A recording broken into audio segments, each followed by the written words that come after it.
বন্ধুরা, ইরান আর ইসরায়েলের মধ্যে যদি আজ যুদ্ধ শুরু হয়, তবে সেটি মধ্যপ্রাচ্যের ভূরাজনৈতিক মানচিত্রে বড়সড় পরিবর্তন আনতে পারে। আজকের ভিডিওতে আমরা আলোচনা করব এই সম্ভাব্য যুদ্ধের প্রেক্ষাপট নিয়ে। ইসরায়েল ইতিমধ্যে ইরানে হামলা করেছে। ইরানের সামরিক শক্তি ইসরায়েলকে পাল্টা জবাব দিলে এবং অন্যান্য দেশগুলোর ভূমিকা কী হতে পারে, তো চলুন এ বিষয়ে পুরো বিস্তারিত আলোচনা করা যাক। এই দুটি দেশের ভিতরে রাজনৈতিক এবং সামরিক উত্তেজনা কোনো নতুন বিষয় নয়, কিন্তু ইরান এবং ইসরায়েলের মধ্যে সম্পর্ক সবসময় ছিল টানাপোড়েনের মধ্যে। সাম্প্রতিককালে ইসরায়েলের সাথে বিভিন্ন আরব দেশ সম্পর্ক উন্নত করলেও ইরান এখন ইসরায়েলকে সরাসরি শত্রু বলে বিবেচনা করে। ইরানের পরমাণু কর্মসূচি, সিরিয়া ও লেবাননে ইরানের উপস্থিতি এবং ইসরায়েলের সাম্প্রতিক প্রতিরক্ষা ব্যবস্থা নিয়ে যে দ্বন্দ্ব চলছে, তাতে এই দুই দেশের মধ্যে যুদ্ধ লাগার আশঙ্কা বেড়েই চলছে। আর যদি যুদ্ধ লেগেই যায়, ইরান কি মোকাবেলা করতে সক্ষম হবে? ইরানের সামরিক শক্তির কথা বললে, ইরানের বড় শক্তি তার ক্ষেপণাস্ত্র ক্ষমতা। ইরানের হাতে রয়েছে বিভিন্ন ধরনের ব্যালিস্টিক মিসাইল, যেমন শাহাব-3 এবং কিয়াম, যা 2000 কিলোমিটার দূরে লক্ষ্যবস্তুতে আঘাত আনতে সক্ষম।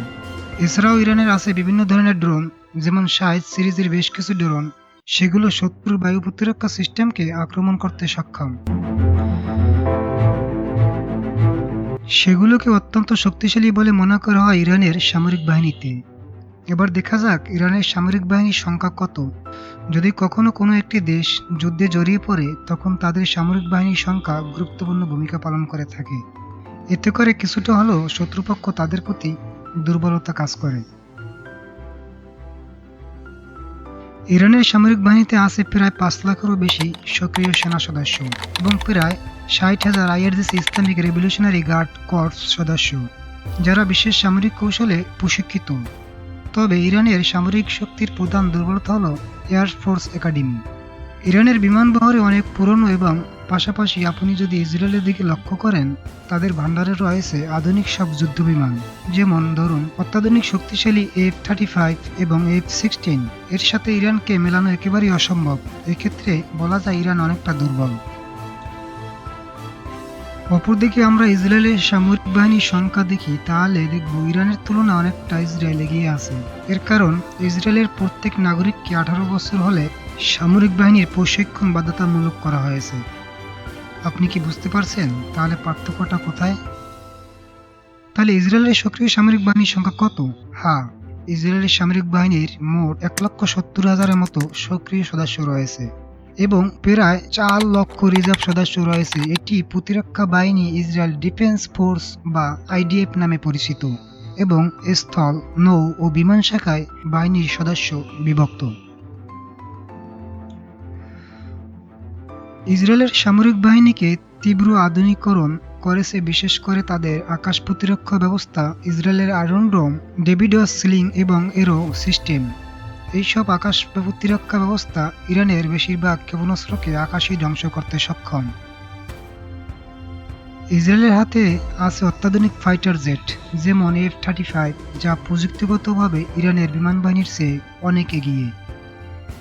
এছাড়া সাইবার যুদ্ধে ইসরায়েল খুবই দক্ষ, যা ইরানের সাইবার অবকাঠামো সহজেই বিঘ্নিত করতে পারে। যদি ইরান ইসরায়েল যুদ্ধ শুরু হয়, তবে মধ্যপ্রাচ্যের অন্যান্য দেশ এবং বড় শক্তিগুলো কী ভূমিকা থাকবে তাদের? ইরান যদি যুদ্ধের সম্মুখীন হয়, তবে চীন ও রাশিয়া ইরানকে কিছুটা সামরিক সাহায্য দিতে পারে, তবে সরাসরি জড়িয়ে পড়ার সম্ভাবনা একেবারেই কম। ইরানের ঘনিষ্ঠ বন্ধু হিসেবে হিজবুল্লাহ ইতিমধ্যে ইসরায়েলের উপর হামলা অব্যাহত রেখেছে, তবে বেশিরভাগ আরব দেশ এই যুদ্ধে নিরপেক্ষ থাকার চেষ্টা করবে, কারণ তারা ইসরায়েলের সাথে বর্তমানে সম্পর্ক উন্নয়ন করেছে। বিশেষ করে সৌদি আরব এবং সংযুক্ত আরব আমিরাত নিরপেক্ষ অবস্থানে থাকতে চায়, কেননা তারা ইরানকে নিজেদের জন্য হুমকি মনে করে। তবে যুদ্ধে গেলে যুদ্ধের ফলাফল কি হতে পারে দুদেশের? যুদ্ধ শুরু হলে ইসরায়েল তার শক্তিশালী সামরিক ক্ষমতা এবং উন্নত প্রতিরক্ষা ব্যবস্থার জন্য সুবিধা পেতে পারে। তবে ইরান যদি দীর্ঘস্থায়ী যুদ্ধের পথে এগিয়ে যায়, তাদের মিসাইল হামলার কার্যকারিতা দেখায়, তাহলে ইসরায়েলের অবকাঠামো ও নাগরিকদের জন্য এটি একটি চ্যালেঞ্জ হবে। তবে যুদ্ধ কোনো সমাধান নয়, বরং এটি মানব জীবনে অপচয় এবং ধ্বংস ডেকে আনে।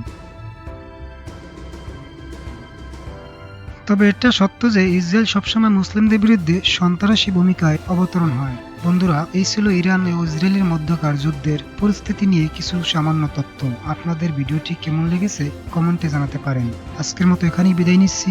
আল্লাহ হাফেজ।